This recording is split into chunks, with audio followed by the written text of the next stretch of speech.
పెద్దవాళ్ళు మనం బయటికి వెళ్ళి వస్తే ఇంటికి రాగానే కాళ్ళు కడుక్కోండి లేదా గాలి ధూళి అవన్నీ మనతో పాటు వస్తాయంటారు కదా, అది ఎంతమంది నమ్ముతారు?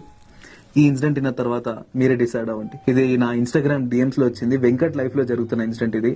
తను వైజాగ్ లో నేవీలో పనిచేస్తున్నాడు. తన ఫ్రెండ్స్ అందరిలో ఒక అబ్బాయి పెళ్లి జరుగుతుంది అంటే పల్లెటూరుకి వెళ్ళిరు అనమాట. ఒక దగ్గరలోని పల్లెటూరుకి బాగా ఎంజాయ్ చేసారు. పెళ్లిలో 1 to 2 వరకు రాత్రి మంచిగా ఎంజాయ్ చేసి తిరిగి వచ్చిరంట. వచ్చిన తర్వాత తను పడుకున్నాడు. పడుకోవడం సమ్మర్ కదా అని చెప్పి డోరు ఓపెన్ చేసి పడుకున్నాడంట. మధ్యరాత్రి 3కో 4కో మెలుకోయింది. లేచి ఏదో దాహం వచ్చిన ఫీలింగ్ ఉంది, కానీ అటు ఇటు దిక్కులు చూసి మళ్ళీ పడుకున్నాడంట. పడుకుని నిద్రపోలేదు, కళ్ళు తెరిచే ఉన్నాడు. డోర్ వైపు చూస్తే అక్కడ ఒక షాడో కనిపించింది. ఆ షాడో అమాంతరం తన వైపు వచ్చేసింది. వచ్చి తన పీక నొక్కేసిందంట. తినేమో గట్టిగా అరుస్తున్నాడు, నాకేదో అయిపోతుంది మమ్మీ డాడీ అని అరుస్తున్నాడు. కానీ బయట తన వాయిస్ ఒక్క రవ్వంతా కూడా వినిపిస్తలేదు. పక్కన అమ్మ నాన్న ఎవ్వరు పలుకుతలేరు, అందరు చుట్టే పడుకుని ఉన్నారంట. ఇంతలో తను నోటీస్ చేసిన విషయం ఏంటంటే మేల్ వాయిస్ లో మంత్రాలు చదువుతున్నట్టు తన శవన పడ్డది. గట్టిగా అరిచిండు. ఒక్కసారిగా అది అట్లా మూవ్ అయిన ఫీలింగ్ వచ్చిందంట. ఇక రిలీఫ్ అయింది కొంచెం. లైట్స్ ఆన్ చేయగానే అమ్మ నాన్న లేచారు. అప్పుడు ఏమైందిరా అర్ధరాత్రి లేచి ఇట్లా బిహేవ్ చేస్తున్నావు స్ట్రేంజ్ గా అంటే, అమ్మ ఏదో షాడో వచ్చిందమ్మా, నా గొంతు నొక్కేసిన ఫీలింగ్ వచ్చింది అంటే అమ్మ అన్నదంట, అరే బయటికి వెళ్ళొచ్చిన తర్వాత కాలు కడుక్కొని పడుకోవాలని చెప్పినా కదా, విన్నావా నువ్వు?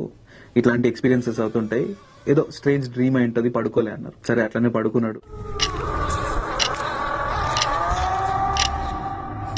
పెద్దవాళ్ళు మనం బయటికి వెళ్ళి ఇదే ఇన్సిడెంట్ నెక్స్ట్ డే కూడా రిపీట్ అయిందంట. ఎగ్జాక్ట్లీ 2:30 టైంలో, సిమిలర్ టైంలో అర్ధరాత్రి. ఈసారి అదే షాడో సిమిలర్ గా వచ్చి తన బెడ్ పక్కన కూర్చుని సేమ్ అదే రకమైన మంత్రాలు చాంట్ చేస్తున్నట్టు వినిపించింది. ఈసారి మళ్ళీ తను పీక నొక్కకున్నా గానీ ఏదో చోకింగ్ ఫీలింగ్ వచ్చిందంట. ప్రాణం ఆగిపోతున్నట్టు, ఊపిరాడినట్టు ఎక్స్పీరియన్స్ అయింది. కాసేపు తర్వాత రిలీఫ్ అయిపోయింది. నెక్స్ట్ డే వాళ్ళ మమ్మీ డాడీ చెప్పడంతో హనుమాన్ టెంపుల్ కి వెళ్లి అక్కడ పంతులతో మాట్లాడి ఈ ఇన్సిడెంట్ అంతా ఎక్స్ప్లెయిన్ చేసి చేతికి ఒక తాయెత్తు కట్టించుకొని బొట్టు పెట్టించుకొని ఇంటికి వచ్చిండు. సరే ఈ టైంలో అంతా నార్మల్ అయిపోతుంది అనుకుంటే, సాయంత్రం తన వర్క్ నుంచి రిటర్న్ వచ్చి కూర్చుని వాళ్ళ డాడీతో మాట్లాడుతుంటే వాళ్ళ డాడీ చేతిలో ఇట్లనే ఒక న్యూస్ పేపర్ ఉండిందంట.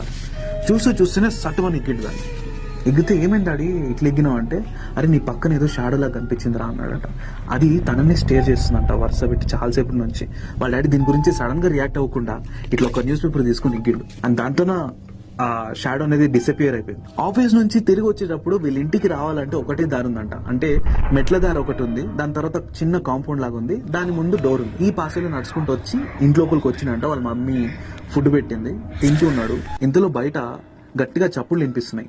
ఈ నడుస్తున్న దారంతా సేపు కూడా తన నడకలతో పాటు వెనక ఇంకొక స్టెప్ సౌండ్ వినిపించేదంట తిన నడకతో పాటు. దీన్ని ఏది పెద్దగా నోటీస్ చేయలే, అట్లనే నడుచుకుంటూ లోపలికి వచ్చేసి వాళ్ళ మమ్మీ ఫుడ్ పెడుతుంటే తినేటప్పుడు ఒక 2 ముద్దలు పెట్టుకున్నాడో లేదో గట్టిగా సౌండ్స్ వచ్చినాయంట. ఆ పాస్వేలో వాళ్ళ వస్తువులన్నీ పెట్టుకుంటారంట. బిందె కావచ్చు, స్టోరేజ్ హౌస్ కావచ్చు, అన్ని అక్కడే ఉన్నాయి.